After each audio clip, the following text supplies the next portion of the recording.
had a statement, I would die a dope fiend. And I honestly believed that I would die a dope fiend. So I just felt like, well, nothing else for me to do but continue using drugs. You know, and that's how my journey has been.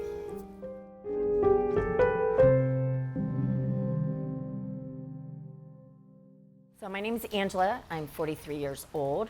I've been an addict since I was 15 years old. My name is Rita. I'm 72 years old. I started using at the age of 12 years old. My name is Tammy. I'm 58 years old.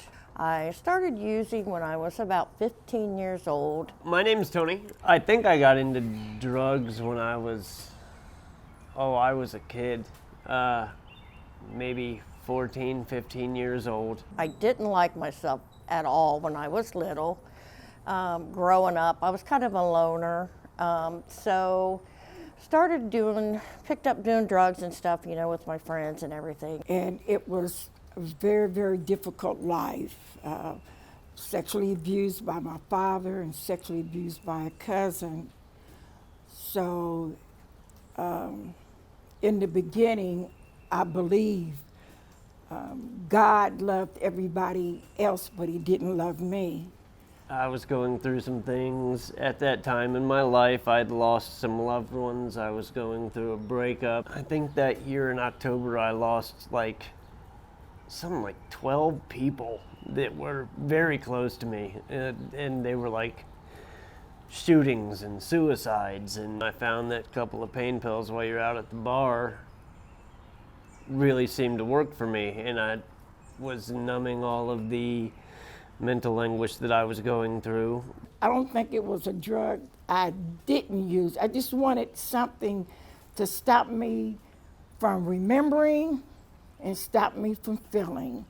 I didn't have an option. It was either going to be live or die. And I had tried my whole bout out on the streets to die. And the universe just has a different plan for me, I think. Even when I lost my oldest son, I didn't stop using drugs. I was snorting pills in the bathroom of the funeral home. But my other son had made me promise that I wouldn't do drugs anymore because he didn't want to lose me. He was away. You do drugs until they don't work anymore, and we were just kind of getting to that point where this wasn't working for us any longer. You know, you either run out of money or it just doesn't have the same zing, whatever the case is. Since then, Mom and my sister both passed away under the needle.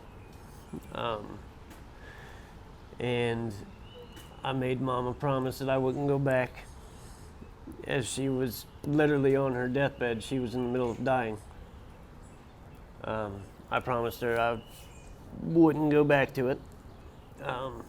So I haven't. I wanted help. I didn't know how I was going to do it, but I knew I just wanted to stop using and staying clean. Just wasn't doing it for me. It just wasn't doing it. Mental health to my recovery is one of the four corner pieces to me being successful. If my mental health is not stable, I am actively using. That's been my cycle since I was 15 years old. So I know that I need to be actively in therapy with doctors, getting medication to balance my mental health. My mental health is very important to my recovery.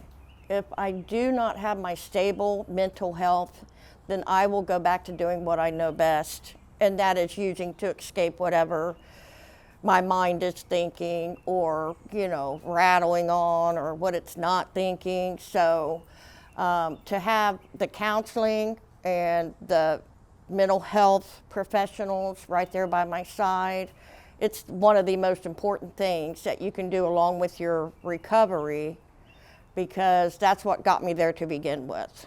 There was even a time when I was getting sober, and I was just sad.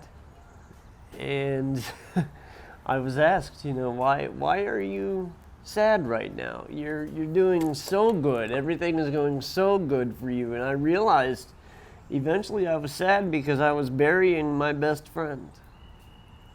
I'm on methadone, and it is a lot of stigma with the methadone.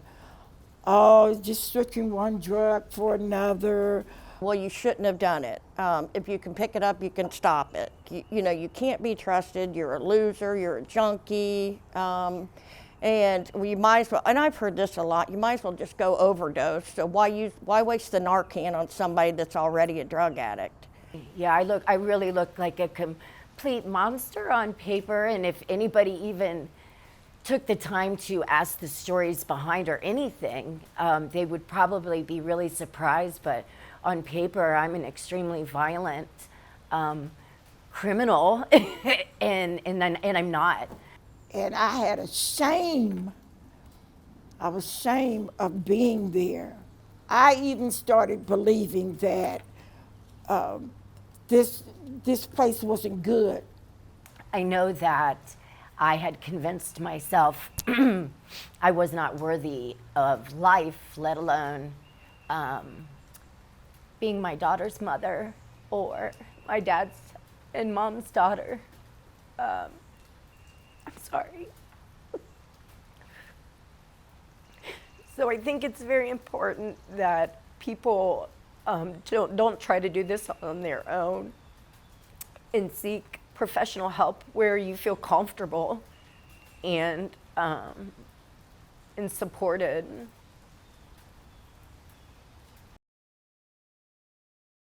Thank you to our sponsors of the Wellness When It Counts series, CODA, the Ohio State University College of Social Work, and Schneider Downs.